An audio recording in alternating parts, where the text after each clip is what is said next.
So I want to, I guess, hone this in and keep pushing this and pushing this until you fully comprehend it. But before I do that, this is such a coincidence that it blows my mind. And I'm going to explain this to you. What I mean by this. I have been having dreams that seem as real, if not more real, than this place. And it's a coincidence because I was watching the trailer for the new Matrix movie, and literally, like the first part, he's like, I've been having dreams that seem like more than dreams. I think that's the way it goes. But I've been having dreams that they connect with each other, but they're as real, if not more real, than this. And I can tell you what they are. In one dream, I'm gonna just say two right here.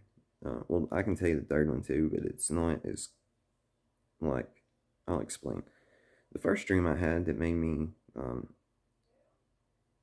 like start thinking about this was it was like I was laying in a bed, like a huge square bed, and it was floating. Like there was nothing underneath it; it was just floating. And then we were in this room, and it was like you could see through it to see the universe and these clusters and these galaxies.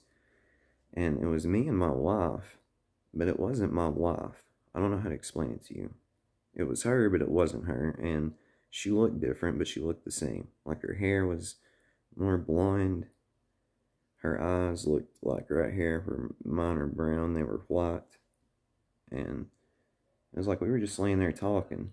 And then she started saying a nursery rhyme or something like that, like something that rhymes that I'd heard before. It's like I knew it. And I can't remember it now. I can tell you the last two parts. It was like, it does this, it does something. It talks to itself constantly. It tries to wake itself up. And then I just looked at her and I was like, I know I'm you talking to you. There's literally no point in what we're doing. There's no point in this. And then she looked at me and she was like, there's a pretty big point that you're missing. If you keep going, you'll see it. So that was one. And then I woke up right after, like literally right after I woke up, and I can still see this burnt into my mind.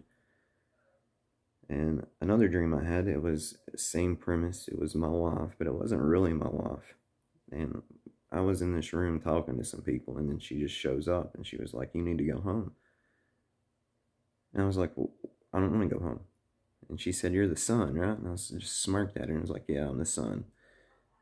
Because I thought it was silly. And she was like, "Trust me, go home." And then it was like these things grabbed me and started taking me. And then I woke up like that, remembered it, all of it. And then the third one that was kind of eerily real was I was in this group with people trying to, I guess, bring peace to something or someone. And I was like getting these people to sit down and like put their differences aside to bring peace for the whole. And then I woke up. So, but the first two was way real. That last one was kind of foggy. The first two was as real as reality, if not more real. So, but this is what I'm going to hone into you and drill into you, and something I want you to pay attention to and notice. There's been a lot of things said that we've done and accomplished that, looking back on it, it sounded awful and horrible. Correct? Give you some examples. Breaking your heart. That sounds horrible, right? If you don't understand what it means, if you actually understand what it means, that's the best thing ever. Losing your mind sounds awful, right? Scary. But then you later realize losing your mind's the best thing that'll ever happen to you. Um, God, there's three or four more I had examples of, and I can't. Rock bottom. You know, hitting rock bottom sounds pretty awful, doesn't it? But was it? Is it? Is rock bottom awful? You've not fully hit it yet, but it's not wonderful, beautiful, right? And these things like this, and the word death, right, sounds awful. Sounds completely awful. For one, it's a made up construct. You can't verify anyone dies. You've not died, have you? Have you died? But what death really means is it's an indicator to the death of a character and the birth of the rebirth of the real you. You understand? So maybe start calling your mind out on shit when it starts pulling you in that direction. And this is what I'm leaving you with. I really have to hone this into you. You cannot verify anything. For the most part, like, I need you to fully understand this. 95% of this reality is completely fabricated nonsense. That means nothing and has nothing to do with anything. It's a story we're telling ourselves. I need you to get that. Like, it's a story. There's backstories. There's an illusion. It's not real. I need you to fully understand that. So, and what I just need to keep pushing this on you, because 95% of it's a fabrication, and 99% of everything that you've been told about this place, and specifically you, is a lie. So maybe realize this. If it came from another person, 99% of it's bullshit. I need you to get that. Like, you have been told and presented with information that will greatly benefit you if you can see through it. Like you said, you can see the truth if you know how to read between the lines. But specifically, what you've been told about you and what's possible and impossible here is a complete goddamn lie. It's a fabrication, and I need you to get that through your head. Impossible is a word. It's not real. So I need you I need you to pull yourself away from the character. Like, I need you to separate yourself from the character. I need the father and son to connect. So I need you to pull yourself away from the character. I need you to pull yourself away from content. And I need you to see the bigger picture of the story that's being told here. And trust me that it's going to end amazing. But I also need you to pull yourself out of the story. Like, I don't mean out of it completely. I just mean I need you to know the difference between you, other people, a story, and reality. Do you understand? It doesn't make any sense, but if you understand it, it makes perfect sense.